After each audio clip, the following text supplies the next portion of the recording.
1990, I was the district attorney for Deschutes County. Actually became a campaign promise of mine to create Children's Intervention and Diagnostic Center system. We continued with that thought process and talked to a number of different people, Sue Shepherdson, Sue Holleran, and Jan Wick. So we had been working on the multidisciplinary team part, and then we've started to work on the community response part. And we decided to begin that in April of 1990. So after the first Rotary Club I spoke to, a gentleman gave me a call and said, "I'll build it for you." And I was kind of like, "Well, who are you?" And it was Jan Wick, and darn if he didn't do it. I was asked to go to an Aspen Hall conference, and the topic of discussion was the abuse of children through the court process. So I went back to the Rotary Club and I said, look, we're going to do something about this, and what we need is a facility where children can be interviewed safely and well taken care of, and I proposed that we go build one.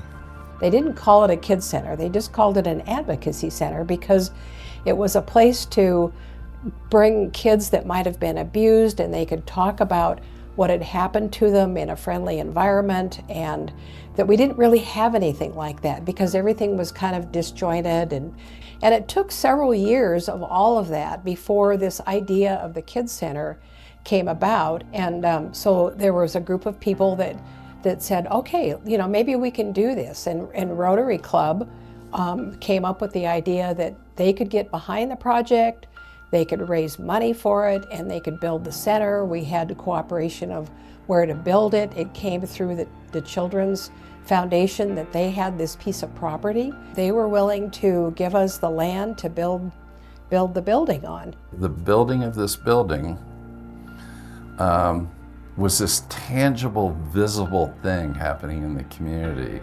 There's no single agency in Bend, Oregon that's responsible for the success of this program.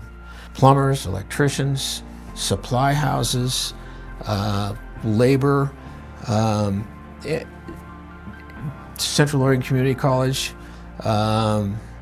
St. Charles Medical Center. No single entity that worked here was not essential.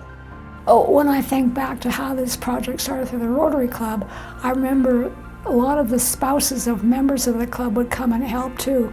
I know my husband did all the molding around the carpeting and things like that happen. I remember one gal, Lori, up on a tall ladder doing painting, and it was just a community service project. The key element to me in participation is if you just ask somebody to open their wallet, well, that's often successful. But if you ask someone to do their profession, I think people take greater pride in being able to drive by the building and look at it and go, yeah, hey, by the way, I put the roof on that. I think that causes buy-in. That's the kind of thing that built this place. Then while the building was going on, the idea of what happens inside, there was a whole group of other people that worked together to come up with how we're going to run the building, what's it going to look like in terms of internal programs. And my role in that was to get, like mental health together, children's services together, the Justice Department together, the police together, and we all collaborated on what's in the best interest of kids. All the work that everybody had done, it was like, wow, the doors are open. Let the work begin. It was determined by demographic analysis that we would expect maybe 30 cases a year. That was wrong by a huge amount. The community service doctors were simply overwhelmed immediately. Where we had initially thought we might get 30 cases a year, we got 100 the first year.